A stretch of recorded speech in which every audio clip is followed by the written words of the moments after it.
मान लो बहुत बड़ा रोग हमारी ज़िंदगी में आ गया, बहुत बड़ी बीमारी हमारी ज़िंदगी में आ गई, डॉक्टर की दवाई भी ले रहे हो, इलाज भी करवा रहे हो, जांचें भी करवा रहे हो, सब कुछ कर रहे हो, सब कुछ।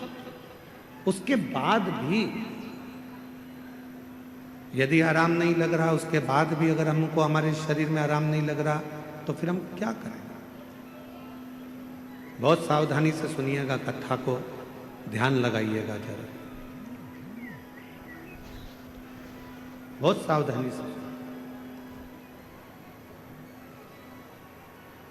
जब लग रहा है कि मैं डॉक्टर की दवाई खा रहा हूं, जब लग रहा है कि मैं दवाइयां खा रही हूं, जांचें भी करा रही हूं, इसके बाद भी मेरे शरीर पर दवाई असर नहीं कर रही, मेरा स्वास्थ्य ठीक नहीं हो रहा, तब 2 लोटा जल लीजिए, 5 बेलपत्री शिव जी पर चढ़ा दीजिए और जल की धार दोनों हाथों से धीरे धीरे कुंदकेश्वर महादेव का नाम लेकर जल की धार चढ़ाना प्रारंभ करिए। 1 बेलपत्र और शिव जी पे चढ़ा हुआ जल लेकर आ जाइए।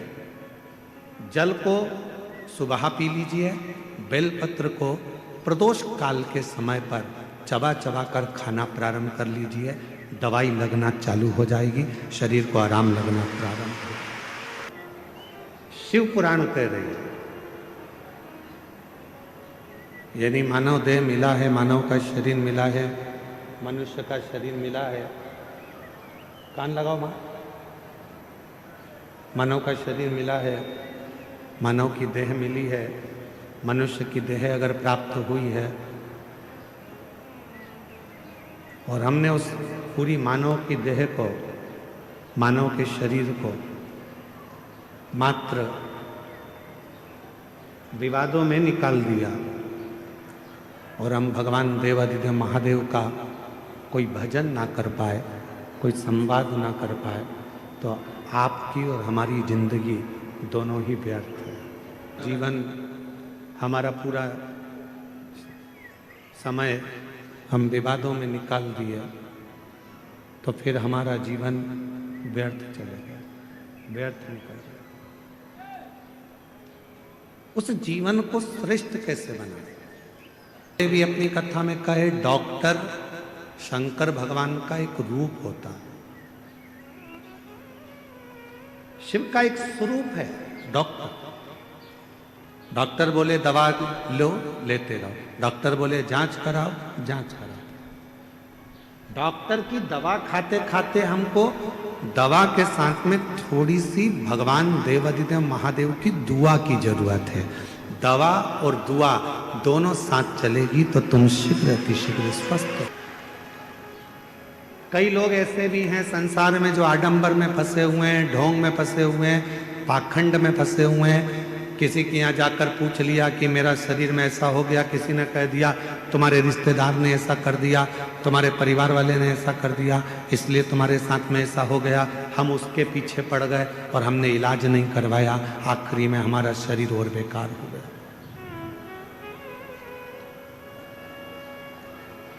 अपने गांव में, अपने नगर में, अपने क्षेत्र में, अपनी कॉलोनी में, अपनी सोसाइटी में, अपने शहर में जो चिकित्सा का केंद्र हो, जो प्राथमिक चिकित्सा केंद्र हो, वहां जाना चाहिए।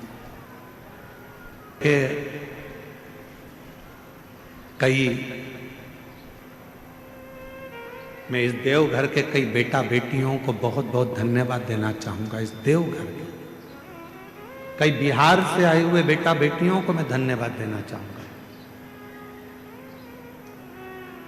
अपना अपना यूट्यूब चैनल वो चलाते हैं, यूट्यूबर हैं, पर हमने अपनी जिंदगी में पहली बार देवघर के ऐसे यूट्यूबर देखे जिन्होंने कथा की एक एक बात अपने यूट्यूब पर डाली।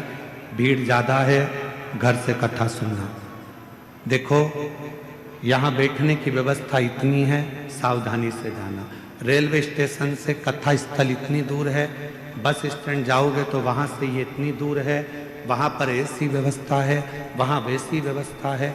मैं एक एक बेटा बेटी को जिन्होंने अपने यूट्यूब चैनल पर, यूट्यूबरों ने जो अपने चैनलों पर डाला और लोगों को मार्ग बताया, आज तुम्हारा यूट्यूब चैनल धन्य हो गया, सार्थक हो गया। मैं यहाँ की पत्रकार बंधुओं को, यहाँ की सोशल मीडिया को, यहाँ की मीडिया को धन्यवाद दूंगा। उन्होंने एक एक कॉलम अपने अखबारों में छोटा छोटा अलग अलग कॉलम बनाया, सोशल मीडिया ने अलग अलग कॉलम बनाया, कहाँ बैठने की व्यवस्था कैसी है, भोजन करने कैसे जाना है, महाराज जी ने क्या बताया, वृद्ध लोग नहीं जाएं, बीमार व्यक्ति कथा में ना जाए, छोटे बच्चे हैं तो उनको लेकर कथा में ना जाएं, अपने साथ अपनी दवाई गोली लेकर जाएं, 3 किलोमीटर पैदल चलना पड़ेगा। ये पत्रकार बंधुओं ने, ये मीडिया ने, ये सोशल मीडिया ने पूरे झारखंड को, बिहार को, पूरे बंगाल को ये बताया कि किस तरह से देवघर जाना है।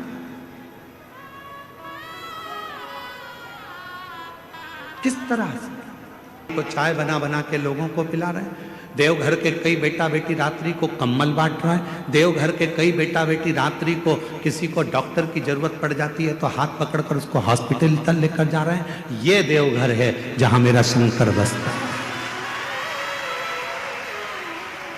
ये देवघर है जिसके बच्चे बच्चे में मेरा शंकर बसता है। ये देवघर है जहां की बेटी के हृदय में स्वयं शिव और शक्ति बसता है। ये इस देवघर को पहचानना बहुत कठिन है। देवघर को जो पहचान गया, देवघर को जो जान गया, उसने अपनी जिंदगी सार्थक कर ली।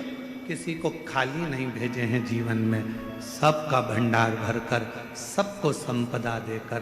जरा विचार करिए, ये वो पवित्र धरा है जहां बेजू ग्वाले ने भगवान शंकर के शिवलिंग को माता पार्वती जी के, मां आद्य शक्ति माता सती के हृदय में ले जाकर रख दिया था। लंका का राजा रावण देखकर थकित रह गया था, तो क्रोध में आकर लंका के राजा रावण ने उस शिवलिंग को अपने अंगूठे से जमीन में धंसाना प्रारंभ कर दिया।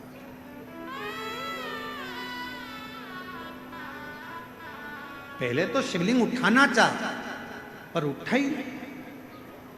जब शिवलिंग नहीं उठा तब अपने अंगूठे से भूमि पे उसको दबाना पड़ा। फिर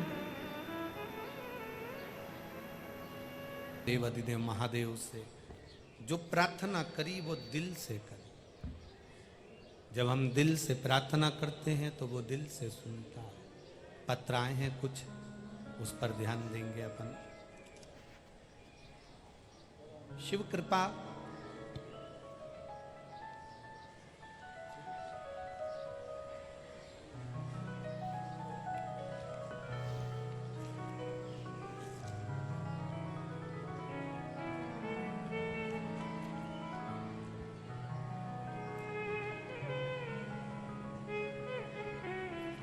सो मेघा पवन बिरला, रहीवासी मालेगांव, जिला वाशिम से हैं।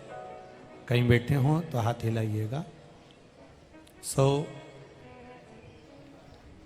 मेघा पवन बिरला, रहवासी मालेगांव, जिला वाशिम से हैं। कहीं बैठे हों तो हाथ हिलाइएगा, जहाँ कहीं भी बैठे हों। बाबा की कृपा से 10 वर्ष से संतान नहीं थी। शादी को 10 साल हो गए थे। डॉक्टरों के हिसाब से हमारे यहाँ संतान का सुख मना कर दिया गया था। पर एक रिश्तेदार हमारे आए और उन्होंने कहा, 1 लोटा शिव जी को जल का चढ़ाओ, सफेद आंकड़े की जड़ वाला प्रयोग करो। गुरुदेव, बाबा की कृपा किसको कहते हैं? आया, सबका इलाज करवाया पर कोई फायदा नहीं हुआ। अंत में जब हार कर बैठ गए तब किसी ने पशुपति व्रत के बारे में, सफेद आंकड़े की जड़ के बारे में और 1 लोटे जल के बारे में बताया। वो करना प्रारंभ करा। शिव मंदिर चली जाती थी, लोग टोक दिया करते थे, जब 10 साल भगवान ने नहीं दिया तो अब क्या देगा। 20 दिन बाबा को जल चढ़ाते हुए और शिव जी की कृपा से मेरा गर्भ ठेर गया और 10 साल के बाद संतान की प्राप्ति हुई। 10 वर्ष के बाद संतान की प्राप्ति हुई है, शिव कृपा। आपने एक लाइन बहुत अच्छी लिखी है मेघा जी, बसंत आता है धरती मुस्कुराती है, संत आते हैं तो संस्कृति मुस्कुराती है। ये शिव तत्व है। बहुत बहुत साधुवाद। शिव कृपा इसी को ही कहते हैं। एक पत्र और बड़ा भाव का है, आनंद।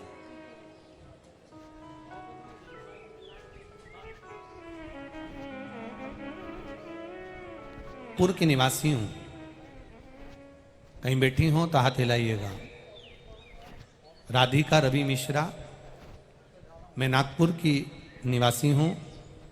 गुरुदेव, 1 साल पहले ससुर जी को ट्यूमर हो गया था, पानी पेट में भर गया, आहार नली में ट्यूमर हो गया, बड़े तकलीफ में आ गए। 4 डॉक्टरों को बताया, मुंबई तक लेकर गए, नागपुर के भी हॉस्पिटल में सब कुछ दिखाया पर कोई आराम नहीं। अंत में 1 लोटा जल और 1 बेलपत्र का नियम बनाया। सीहोर गए, रुद्राक्ष लेकर आए, उस रुद्राक्ष को पानी में गलाते, शिव जी को चढ़ाते और वो पानी का आचमन कराना प्रारंभ करा। जिन डॉक्टरों ने केवल 2 महीने का समय हमारे ससुर जी को दिया था कि ये 2 महीने रह पाएंगे, हमारी सास ने मेहनत कर कर रुद्राक्ष का जल देकर, चढ़ा हुआ जल पिलाकर, 1 बेलपत्र खिलाकर आज हमारे ससुर 1 साल हो रहा है पूर्ण तरह से स्वस्थ हैं और ट्यूमर भी ठीक हो गया है। हम बाबा को प्रणाम करने के लिए आए। कहीं बैठे हों तो हाथ हिला सकते हैं। श्री शिवाय नमस्तुभ्यं।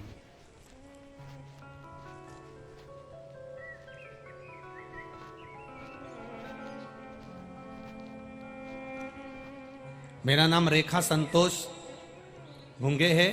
मैं जलगांव महाराष्ट्र से आई हूं। मेरा मोबाइल नंबर ये है, कहीं बैठी हो तो हाथ हिला सकती हैं। मेरा नाम रेखा संतोष घुंगे, जलगांव महाराष्ट्र से मोबाइल नंबर लिखा है आपका। गुरुजी, 4 साल से लगातार बेटा एग्जाम दे रहा था पर नौकरी नहीं लग रही थी। बाबा की कृपा किसको कहते हैं, शिव तत्व किसको कहते हैं गुरुदेव। बाबा की कृपा से मेरे बेटे को सेंट्रल गवर्नमेंट की नौकरी मिली है। मैं बाबा को यहाँ पर नमन करने के लिए आई हूँ। एक लाइन आपने बहुत अच्छी लिखी है, अटका हुआ मेरा सब काम हो गया, काशी वाला मुझ पर मेहरबान हो गया। ये शिव तत्व है। सारे पत्र बहुत सुंदर सुंदर हैं और उसमें आपके भाव व्यक्त हैं। कई लोगों का कैंसर, कई लोगों की किडनी, लीवर,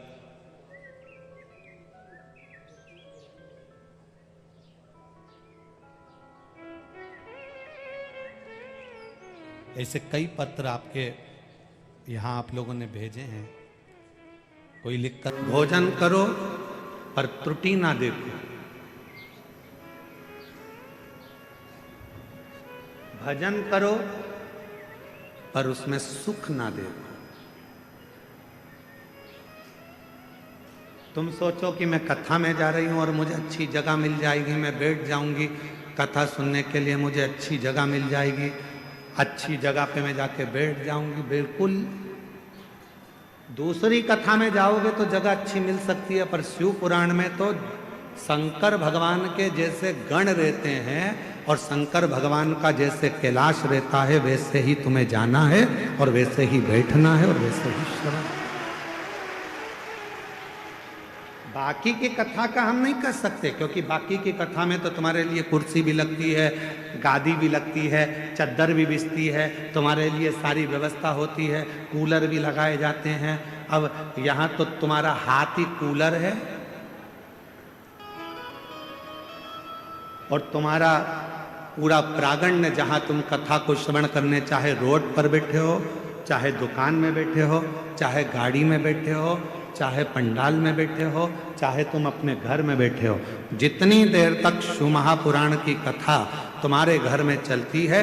जितनी देर तुम्हारा मन शंकर की कथा में लगा रहता है उतनी देर तक ये विचार करना कि तुम कैलाश पर बैठकर शिव पुराण की कथा को श्रवण ना कि मुझे ये सुख मिलेगा, मैं कथा सुनने जाऊंगी, मैं वहां जाकर बैठ जाऊंगी। भजन कथा में आओ तो ज्यादा डेंटिंग पेंटिंग करके भी मत आओ। 3 किलोमीटर तक चलोगी, आधी तो पसीने में बह जाओ।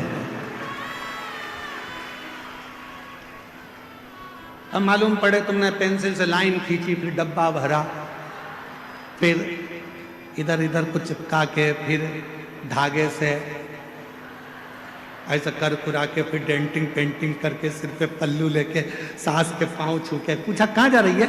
कथा में। किसकी? सीहोर वाला महाराज आया है ना, उनकी कथा में। अच्छा हाँ जा बेटा, अभी तो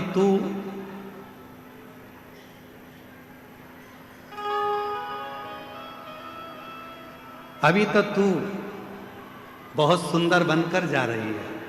जब वहां से आएगी ना, मम्मी, ओ मम्मी, मम्मी बोली हाँ बेटा, आ गई कथा में से? ऐसा लग रहा है जैसे युद्ध लड़के आई है, ऐसा लग रहा है जैसे तू युद्ध लड़के आई। कथा में आए, सुख मत देखना। शिव कथा में आप सोचो कि मुझे बैठने की जगह मिल, ना ना, आपको जहां जगह मिल जाए वहीं बैठ जाओ। किसी को कष्ट मत दो, किसी को परेशान मत करो, तो समझना कि तुम्हारा कथा में जाना सार्थक हो गया।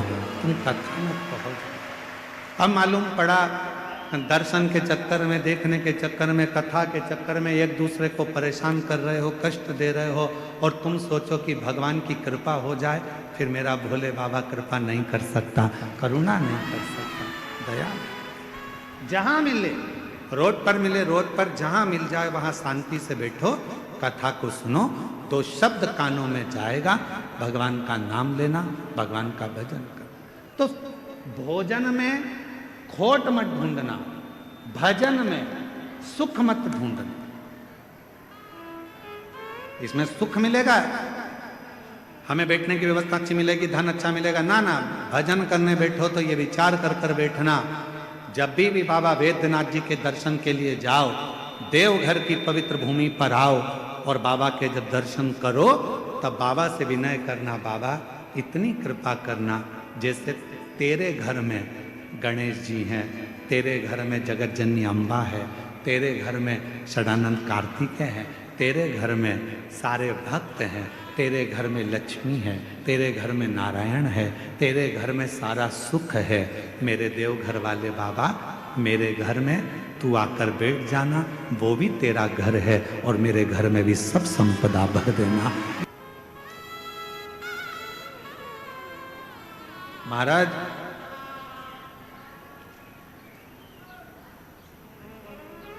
बालों को काला करो,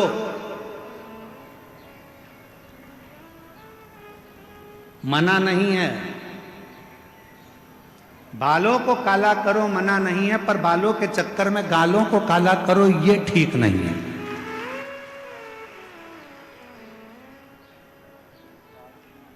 कमाओ मना नहीं है, खूब कमाओ मना नहीं है, भजन करो मना नहीं है, कथा सुनो मना नहीं है, पर तुम्हारे कमाने के चक्कर में किसी को दुख मिले, तुम्हारे भजन करने के चक्कर में, कथा सुनना है, इधर से धक्का दो उधर से धक्का दो, तुम्हारे भजन के चक्कर में किसी को दुख हो तो वो कथा सुनना सार्थक नहीं है, वो भजन सार्थक,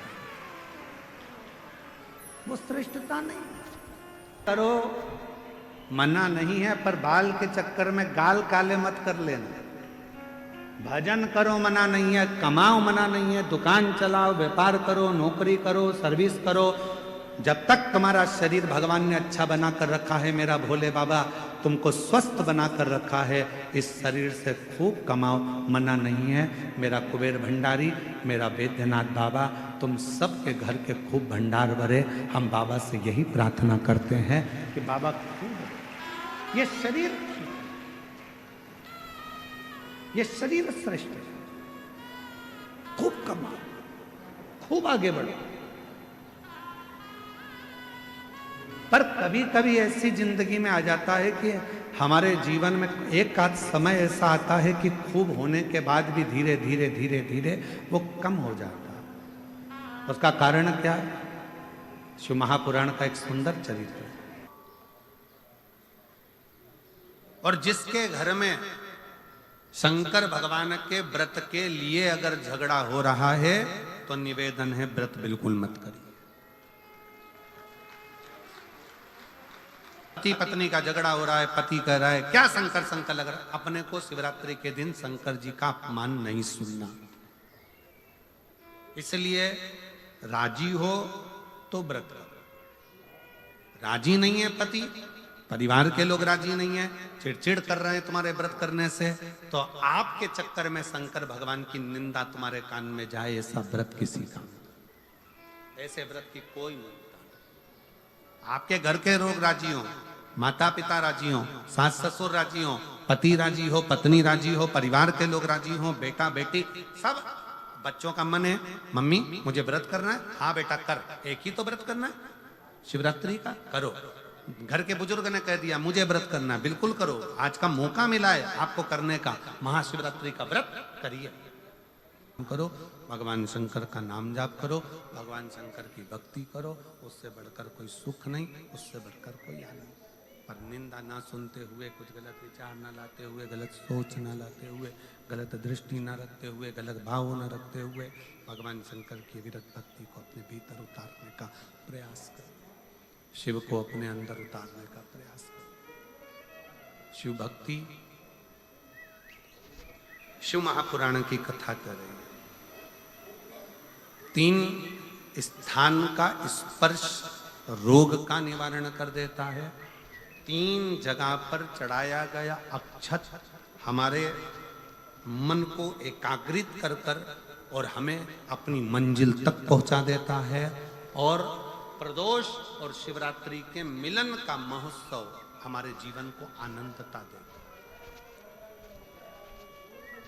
आनंद क्या सुख है। आपके यहाँ तो सिरसा वालों को तो बड़ी बड़ी बधाइयां हम दें कि सिरसा की पवित्र भूमि पर तारकेश्वर महादेव विराजमान है। कम से कम 1 लोटा चढ़ाने के लिए, जल के लिए आप हृदय से पहुंच तो जाते हो। यहाँ तारकेश्वर महादेव विराजमान है। तारकेश्वर महादेव बेटे, आवाज सेट नहीं है, गला पकड़ रहा है, सेट करिए उसको। तारकेश्वर महादेव जी यहाँ विराजमान है। भगवान शंकर स्वयं विराजित, शिव शिव। पवित्र प्रांगण में आप लोग बैठे हो, कल हम देख रहे थे कि गोविंद जी उधर जहां राम जी की मूर्ति है, राम बगीची जहां बनी है, कल हम देख रहे थे कि 9 पंडाल, 6 पंडाल तो पहले लग चुके हैं। ये सारे पंडाल अगर पूरे तारा बाबा की कुटिया में गिने जाएं तो 6 पंडाल तारा बाबा की कुटिया में कथा से भर चुके हैं और 3 पंडाल कल और बनाएगा। ऐसे मिला के 9 पंडाल तारा बाबा की कुटिया में लगा। कल गोविंद जी मां खड़े होकर पंडाल बनवा रहे थे, आगे रहकर सब दुर्वो विच्छाद करवा रहे थे बैठने के, विचार कर।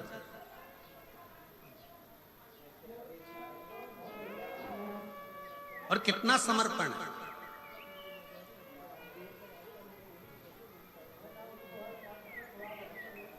गोपाल जी, हम इतनी कथाएं करते हैं, साल भर कथाओं का क्रम रहता है।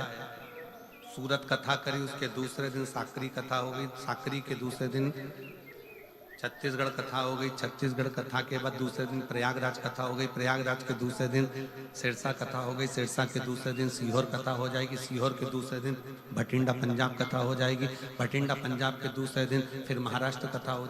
कथा रोज चलती।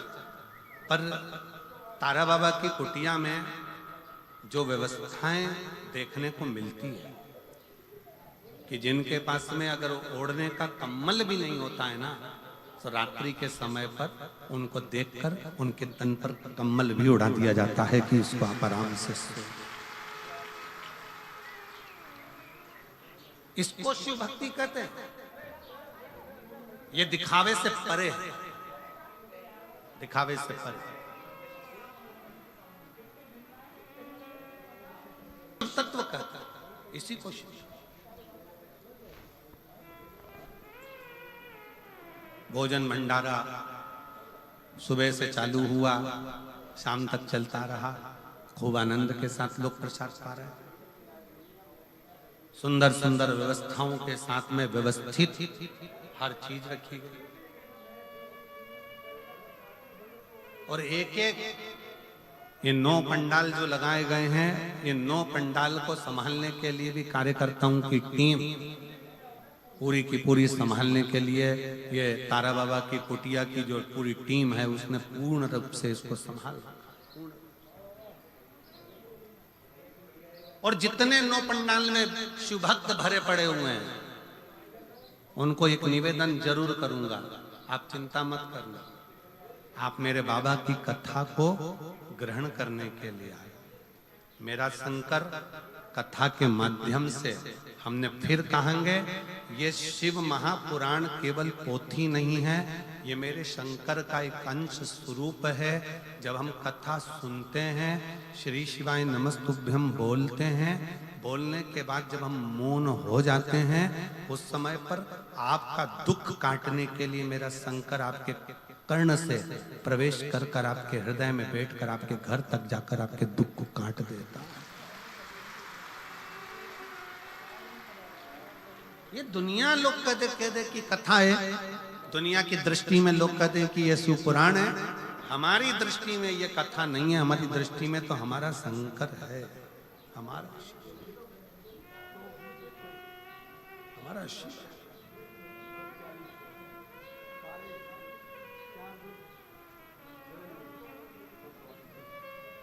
शिव शिव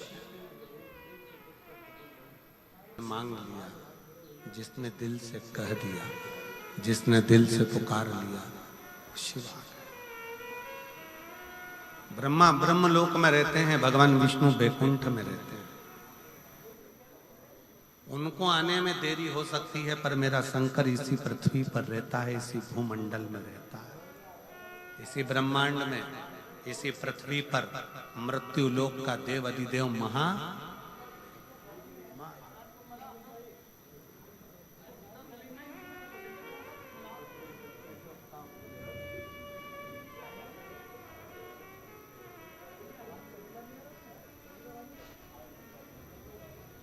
गोपाल जी, लोग कहते हैं गुरुजी आप वहां कैलाश मानसरोवर की यात्रा करे हो कि नहीं करे हो? आप कभी कैलाश गए हो? हम नहीं महाराज जी, हम नहीं।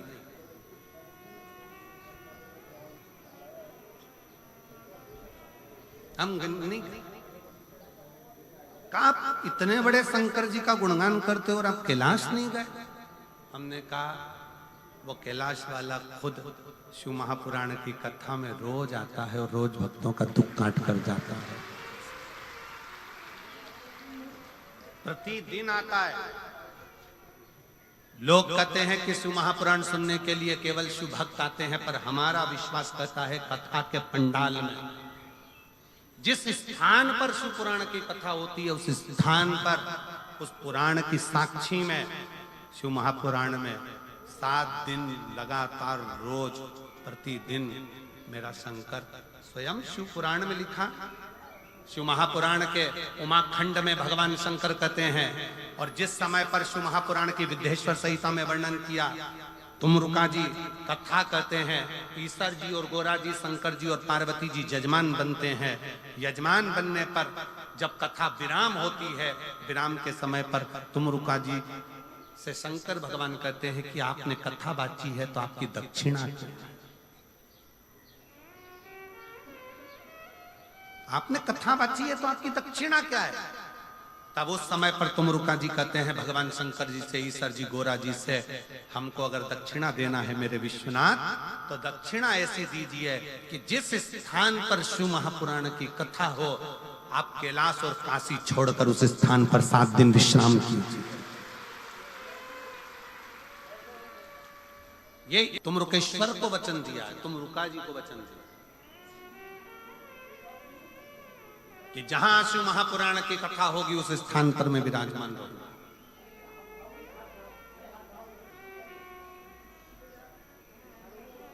मैं स्वयं उस स्थान पर।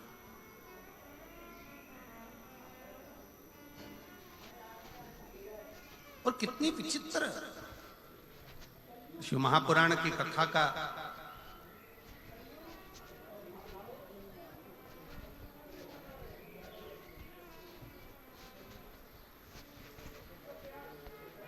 शिव महापुराण के विचारों का, शिव महापुराण का स्मरण दुनिया तुमसे कह दे कि हम कथा सुनने जा रहे हैं। मेरी जीजियों, अगर आपके घर के लोग पूछें कि कहाँ जा रही हो तो कहना शंकर भगवान से मिलने के लिए, उसको निमंत्रण देने के लिए जा रही हूं, मेरे घर पर पधारना, मेरा दुख निकालने, मेरा कष्ट निकालने। मेरा नाम गीता देवी, मेरे पति का नाम नवीन कुमार है। मेरा गांव गंगवा, जिला हिसार की रहने वाली है। आप ही हैं? आ जाइए, बेलपत्र लेकर जाइए, आ जाओ। सबसे पहले गोपाल जी कांडा जी को धन्यवाद देती हूं कि उन्होंने हमें दूसरी बार शिव पुराण सुनने का मौका दिया है। जिन्होंने इतनी सुंदर कथा सुनने का हमें मौका दिया। एक लोटे जल व शिव कथा का क्या वर्णन करूं गुरुदेव। 2018 से सरकारी नौकरी की तैयारी कर रही थी, पर बाबा ने मुझे आज 2024 में सरकारी नौकरी दी है। गुरुदेव, मैंने जितनी जगह पर अभी ज्योतिषों को दिखाया, सबने कहा था कि तुम्हारी किस्मत में सरकारी नौकरी नहीं है। मैंने आज छोड़ दी थी। तब एक बार मैं अपने माई के गांव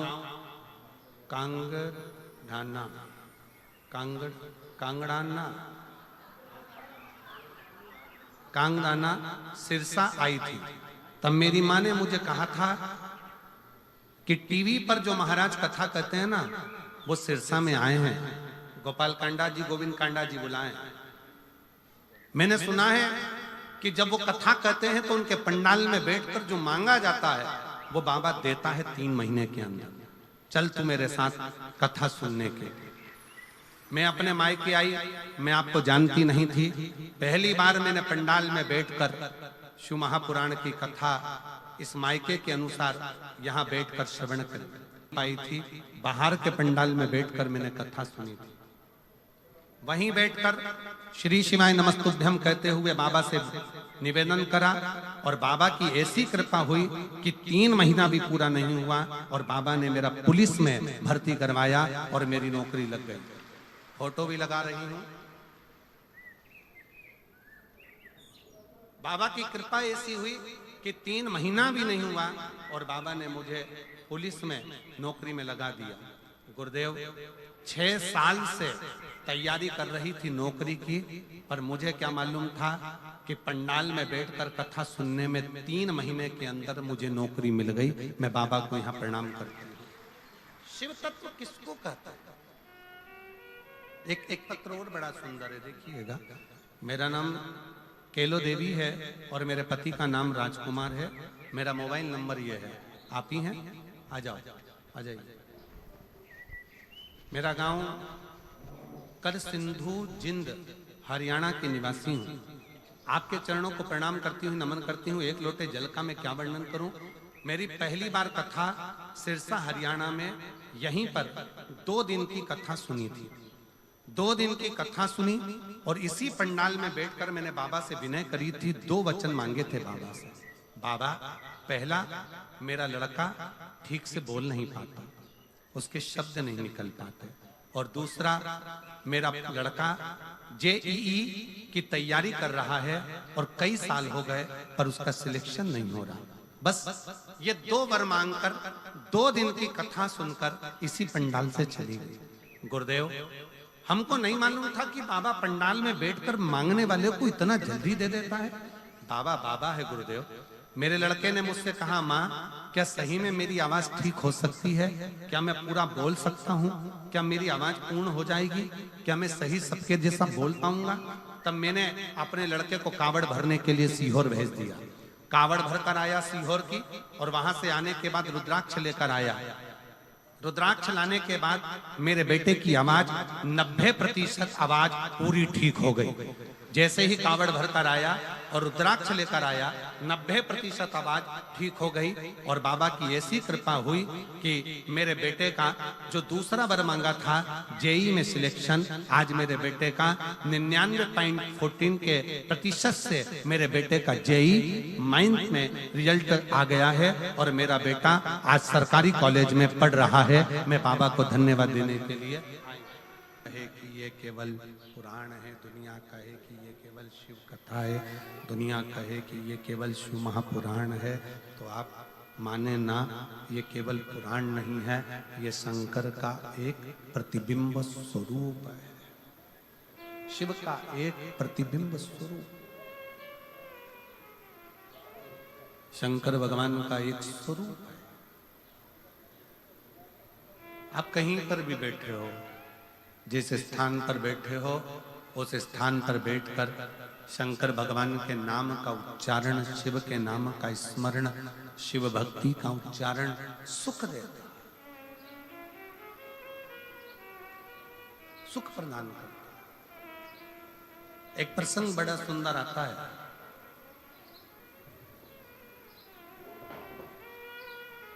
एक नेद्रु नाम के ऋषि हुए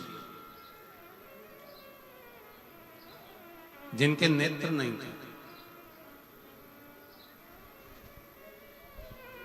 नेद्रु नाम के ऋषि हुए जिनके नेत्र नहीं थे, पर उनका एक कर्म बड़ा विचित्र था। बेलपत्री की जड़ का स्पर्श कर कर बैठे रहते थे। बेलपत्र की जड़ का स्पर्श करे और बेलपत्री की छांव में, बेलपत्र की छांव में, बेल वृक्ष की छांव में बैठे रहते।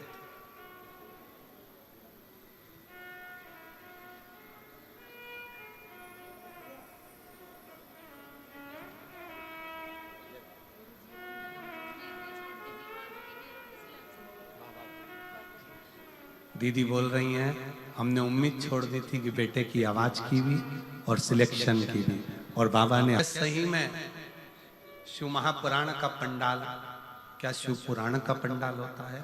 हमको तो लगता है कि यहाँ स्वयं शंकर अपनी हाजिरी बजाता है और झोली भर कर जाता है। स्वयं शिव देव।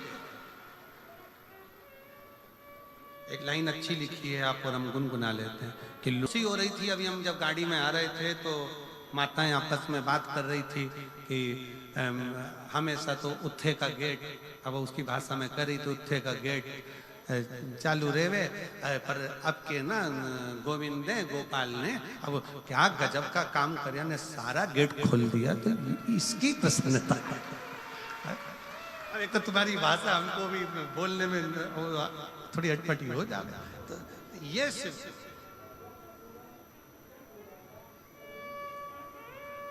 कृपा। खुशी होती है आप लोग जब बड़े सहजता के साथ, बड़े आनंदता के साथ, मस्ती में अलमस्त होकर, शंकर की बेटी होकर, शंकर के बेटे होकर जब शिव पुराण की कथा को सुनते हो ना, तो लगता है कि शिव आपके हृदय में विराजमान है और शिव आपका कल्याण कर। ये नेद्रु नाम के ऋषि जिनके नेत्र, उनके नेत्र नहीं, नेद्रु ऋषि के नेत्र नहीं, नेत्रों से दिखता नहीं है। वो बेलपत्री की जो जड़ है, उस बेलपत्री की जड़ को पकड़ कर बैठे रहते हैं, बेलपत्री की जड़ को पकड़े रहते हैं, बस वहीं बैठे रहते हैं, नेत्र नहीं है उनके। अब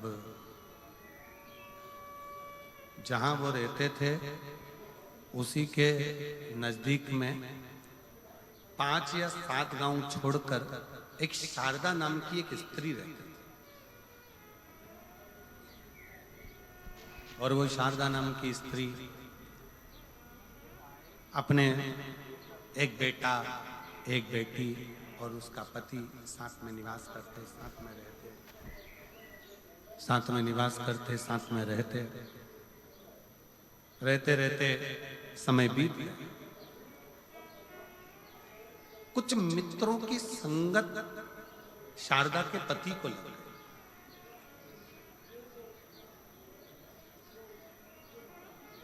कुछ मित्रों की संगत, और हमने पहले भी कथा में कहा, एक ताली, दूसरा थाली, तीसरा प्याली, ये व्यक्ति को बहुत जल्दी बर्बाद कर देती है।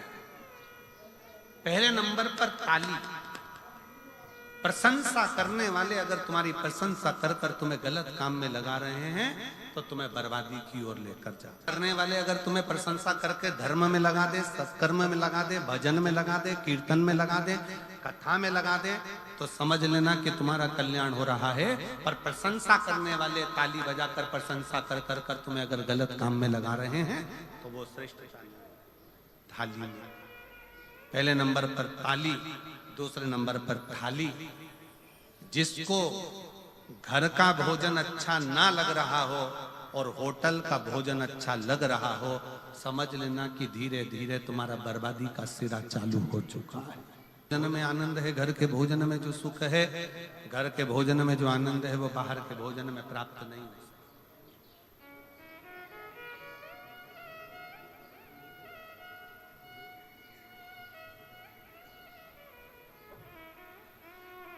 घर में जो भोजन बनाकर रखा उसमें श्रेष्ठता आई नहीं, संतुष्टि मिली नहीं, और बाहर का भोजन श्रेष्ठ लग रहा है, बर्बादी का सिरा। मित्र ले जाएंगे, चल जरा बाहर खा कर आते हैं, होटल ले गए, पार्टी में ले गए, खाया पिया आ गए, आज उन्होंने खिलाया, कल तुमसे खाया।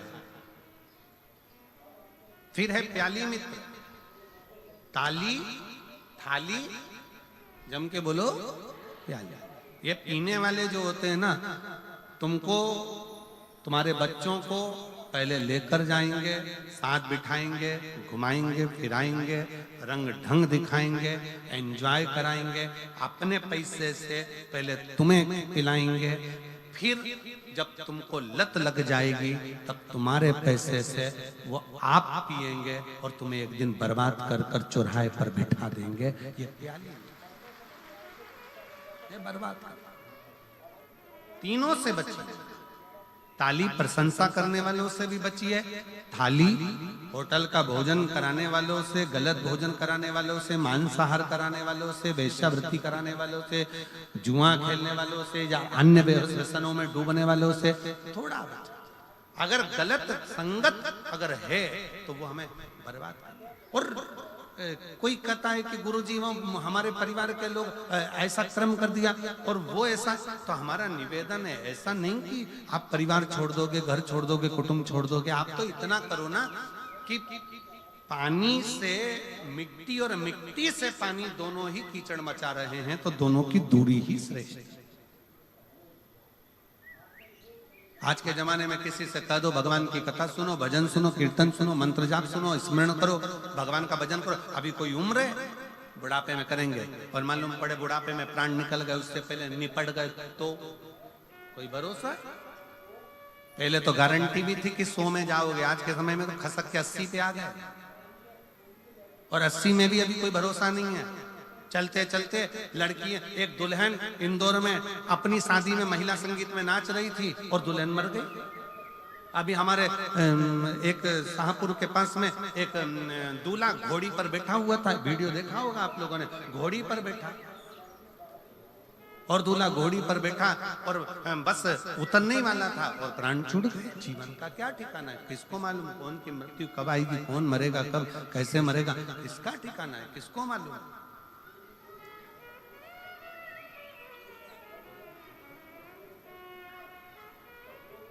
नहीं आ रही भाई, पीछे आवाज खोलिए। जीवन का क्या ठिकाना है, जीवन का क्या भरोसा है। इसलिए बहुत सावधानी से जीवन को जियो, भगवत भजन कर कर, स्मरण कर कर, कीर्तन कर कर, मंत्र जाप कर कर, नाम जाप कर कर, नाम स्मरण कर कर अपने जीवन को सार्थक बनाओ। मुश्किल से हो, खूब भागवत मिलेगी, खूब तुमको कथा मिलेगी, स्मरण मिलेगा, संकीर्तन मिलेगा, भजन मिलेगा, सब कुछ मिलेगा, और शिव महापुराण की कथा जब तक मेरा बाबा ना चाहे तब तक नहीं हो सकती। उसने चाहा तो ये कथा हुई है और आप श्रवण करो। उससे नहीं है कि हम शिव पुराण की कथा बाँच दें, गोविंद जी गोपाल जी के बस की बात नहीं कि शिव पुराण की कथा करवा लें, और आपके बस की बात नहीं है कि आप कथा सुन लो। कथा कराने वाला भी तारा बाबा है, कथा बाचने वाला भी तारा बाबा है, और कथा सुनने वाला भी तारा बाबा है। वो करा रहा है, कर रहे हो, सुन रहे हो, वो उसकी सामर्थ्यता अपनी नहीं है।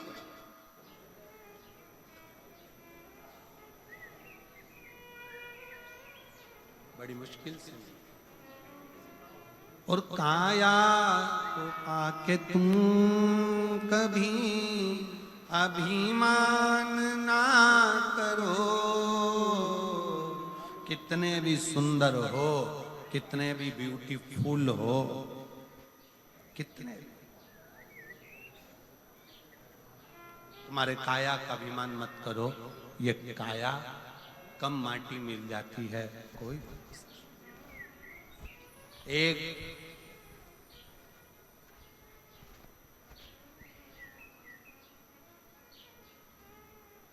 बीमा कराने की भी एक उम्र होती है। कोई 80 साल 90 साल का बीमा कंपनी में जाकर कह दे और कहें मुझे बीमा कराना, बीमे वाले कहेंगे घर जाओ, पागल हो गए हो, 80 साल में कोई बीमा होता है? अब तो तुम ऊपर जाने की उम्र और तुम बीमा कराने आए हो, पूरा की पूरा पैसा आप भी लेना चाहते हो। बीमा कराने के लिए भी उम्र देखी जाती है, 18 साल, 20 साल, 25 साल, 30 साल, 35 साल, 40 साल, 50 साल। 50 साल के बाद बीमा वाला भी 50 बार सोचता है कि बीमा करूं कि नहीं करूं। जैसे बीमा कराने की उम्र होती है, उसी तरह ब्यूटी पार्लर जाने की भी उम्र होती है।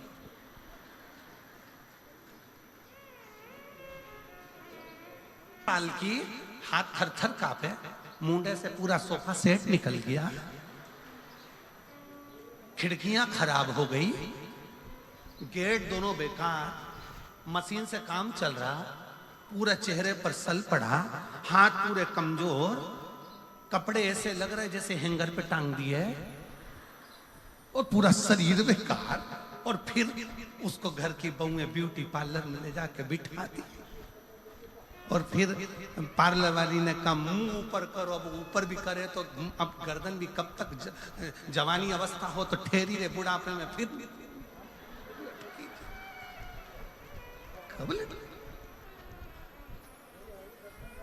अब पार्लर वाली ने बेचारी ने चेहरे पर मेकअप करना चालू करा। हमारी सास का मेकअप कर दो, हमारी दादी सास है, मेकअप करो। तो एक एक्स्ट्रा लड़की बुलाई कि इसकी खाले से खींच खींच के पकड़ो, फिर खींच के,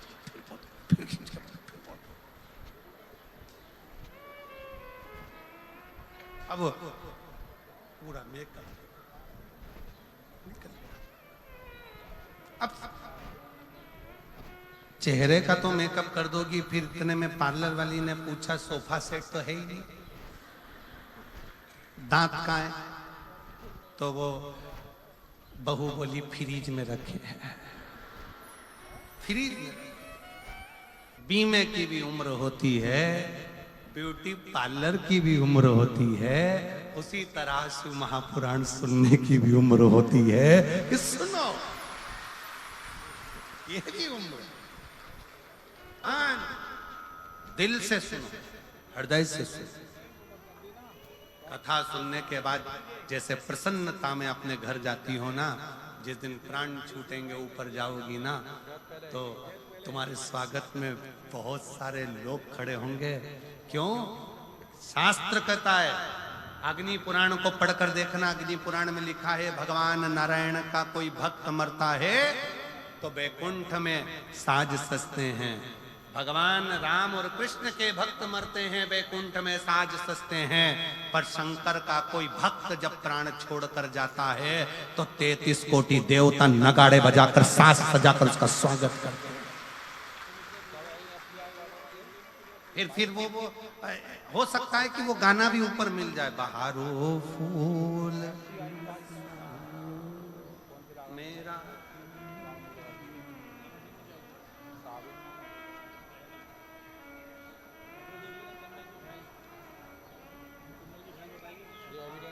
चांदनी रागनी गाओ,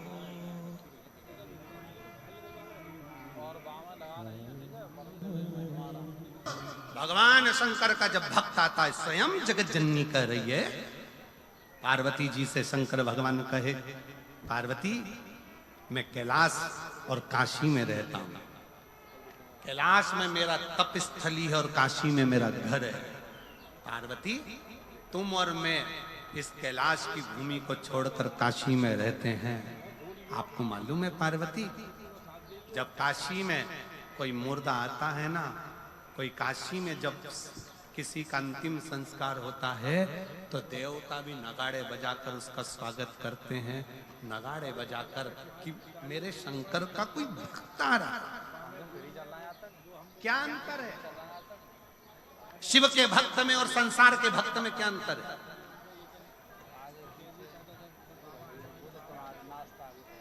कोई भक्त मरता है, वो मरने के बाद कहां जाता है? जम के बोलो, नरक की बैकुंठ? जम के बोलो जरा, बैकुंठ। और बैकुंठ में कब तक रखा जाता है उस भक्त को?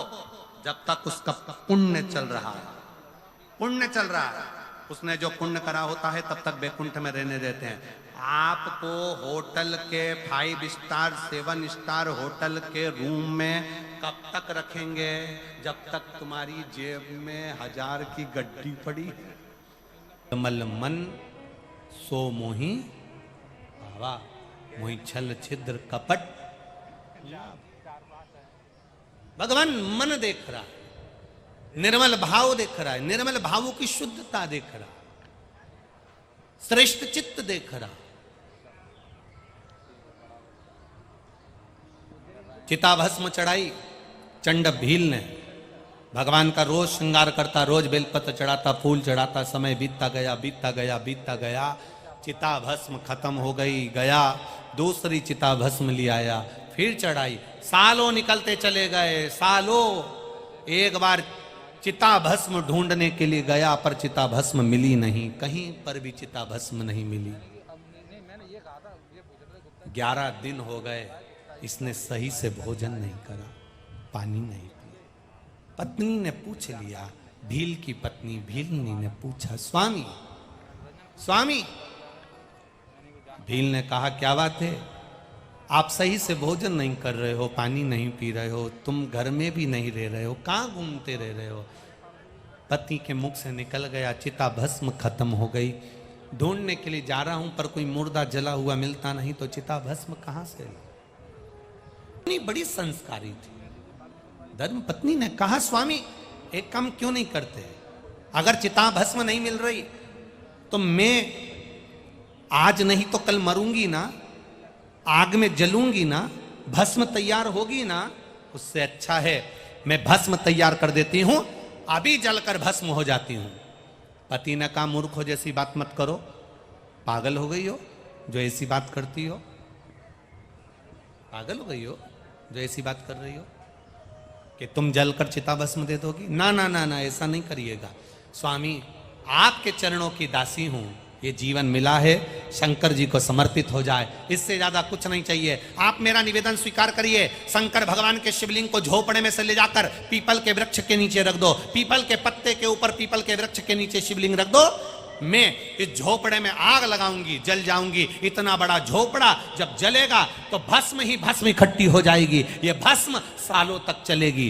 पत्नी ने पति से कहा, पति ने भील ने, चंड भील ने अपनी पत्नी को समझाया, ऐसा मत कर, मान जा, मैं भस्म और ढूंढने जाता हूं। और पति चिता भस्म ढूंढने के लिए जो गया, धर्म पत्नी ने झोपड़े में आग लगा ली और अपने शरीर को जला दिया, अपने शरीर को जला दिया। चिता भस्म तैयार, पति आया, देखा मेरी पत्नी जलकर भस्म हो गई, अपना शरीर उसने शिव के लिए दे दिया। भस्म उठाई, शंकर जी को पीपल के वृक्ष के नीचे शिवलिंग पर चढ़ाई। उसका नियम था भील का, चंड भील का नियम था कि वो शंकर जी के शिवलिंग के सामने थोड़ी देर भजन गाकर नाच लेता था। आज अकेला बस भस्म चढ़ाकर उठकर नाचने ही वाला था। उसके मन में आया कि आज तक मैं जब से शंकर जी को लेकर आया हूं, अकेला नहीं नाचा, मेरी अर्धांगिनी साथ में नाचती थी, मेरी पत्नी साथ में नाचा करती थी, शिव जी का भजन किया करती थी। आज अकेला भजन कर रहा हूं, नाच रहा हूं। उठकर हाथ उठाए थे हर हर महादेव कहने के लिए। इतनी देर में पीछे से धर्म पत्नी ने आवाज लगा दी, हर हर। पत्नी की आवाज है। जो उसने पलट कर देखा, अपनी आंखों को हिलाकर देखा, ये तो मेरी पत्नी लग रही है, पर वो तो मर गई थी, चिता भस्म मिली थी, तो ये कैसे जीवित हो गई? जो नेत्रों पर हाथ लगाया, पास में धर्म पत्नी खड़ी थी। चंड भील ने अपनी पत्नी से पूछा, क्यों, तुम तो जलकर भस्म हो गई थी, यहां कैसे खड़े हो? पत्नी ने कहा, जलकर भस्म हो गई थी, पर आपने मेरी भस्म जब शिव को चढ़ाई है ना, शंकर भगवान ने मुझे पुनः जन्म दे दिया है, पुनः प्रकट कर दिया। शिव सामने थे, मेरा ओघड़दानी मेरा शंकर सामने खड़ा था। दोनों पति पत्नी हाथ उठाकर हर हर महादेव कह रहे थे। आंख से दोनों के अश्रु बह रहे थे। भोलेनाथ जो भील और भीलनी को देखे, शंकर जी ने कहा, अब क्या चाहते हो बोलो। भील और भीलनी कहते हैं आपके कैलाश में रहना चाहते हैं। शंकर जी ने नंदी को खड़ा करा, भील भीलनी को नंदी पर बिठाया। भोलेनाथ जी ने नंदी का डोरी रस्सी को पकड़ा, लेकर मेरे महादेव कैलाश के लिए चल दिए। ये निर्मल भक्ति है। कहेंगे आपसे कि आप सोना दो कि चांदी दो कि हीरा दो कि पन्ना दो, भगवान शंकर कभी नहीं कहते कि मुझे इतना दो। भगवान शंकर कभी नहीं कहते कि मुझे 2 किलो दूध चढ़ाओ। भगवान शंकर कभी नहीं कहते कि मुझे 5 किलो घी चढ़ाओ। भगवान शंकर कभी नहीं कहते कि मुझे इतना सारा चंदन लगाओ। शंकर भगवान कहते हैं, निर्मल मन से मेरे पास आना। तेरे पास कुछ भी नहीं है, मेरी बेलपत्री जो चढ़ी है उसे उठाकर धोकर वापिस चढ़ा देना। मेरे पास कुछ भी नहीं है, तेरे पास कुछ भी नहीं है। अगर शिवलिंग पर बेलपत्र भी नहीं है तो शिवलिंग का मात्र 3 उंगली से स्पर्श कर लेना, और हाथ में चंदन भी नहीं है तो उंगली फेर कर चंदन का भान कर लेना। मैं उस चंदन को स्वीकार कर लेता हूं, मैं उस बेलपत्र को स्वीकार कर लेता हूं। कुछ भी नहीं, मेरे मंदिर के सामने से जाना, मुस्कुरा कर चले जाना, मैं तुझे प्रसन्न कर देता हूं। शिवलिंग का, शिवालय का शिखर का दर्शन हो जाए, बस उसका दर्शन कर लेना, मैं उन्नति की सीढ़ी पर शिखर जैसा बढ़ा देता हूं। तू क्यों चिंता करता है? चिंतन कर मेरा, मैं तेरे साथ हर पल चलता हूं। अपने स्थान पर बैठकर भगवान देवाधिदेव महादेव से दिल से अपने मन की बात करें। भाव से जहाँ जगह मिल जाए वहाँ बैठकर अपने हृदय से बाबा देवाधिदेव महादेव से कहें। भाव से, हृदय से भगवान शिव से दिल से कहें।